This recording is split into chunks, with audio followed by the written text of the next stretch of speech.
Homi Baba, could I turn to you? Do we still need an objective truth, in your opinion?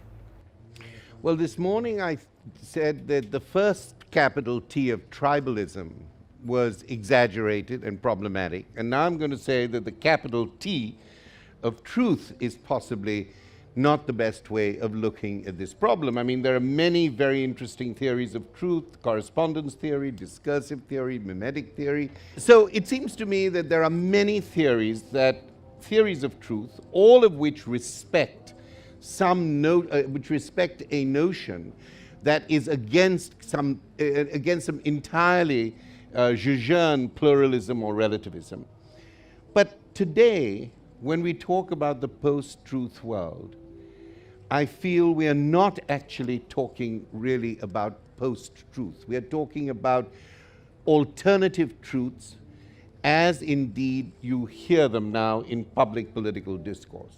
When Mayor Giuliani said famously on television, "Truth, what is truth?" Or indeed, when in the recent film, Eichmann is scripted as having said, "What is truth?" Believe me, these are not deep metaphysical discussions.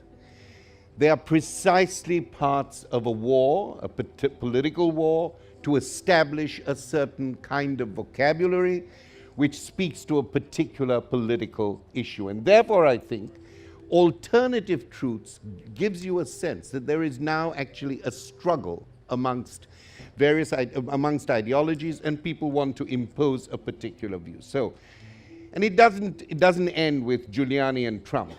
In the Indian textbooks today, when they want to get rid of evolution, the theory of evolution, when they want to suggest that cancer remedies and cancer technologies were all known to the Vedas, and these are in school textbooks now, I think that is a fight, a struggle over truth. And this reminds me of a statement that Foucault once made, that there may be no universal truth, but there is always an important struggle in any particular historical time or discourse about trying to establish on the best evidence and the best discourse what is true, because it's on that basis that we make our laws, we build our conventions, we think of our rules, we think of our norms. So I think that one has to contest various truths because the relationship between reality and truth often changes. Death in Venice doesn't mean the same thing as death on the Ganges.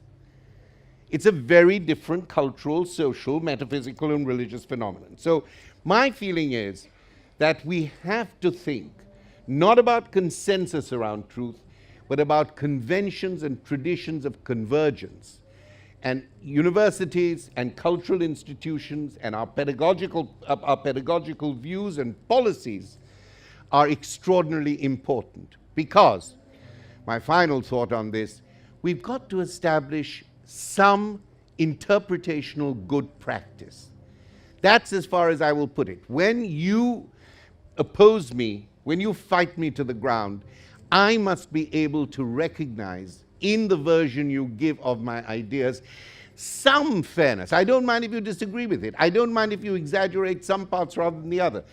But some form of the totality of my argument that I can recognize and therefore, on a productive platform, respond to you must be there. I call it interpretational good practice. I'm trying to think about it and work it out, but that's where, for the moment, I rest my case.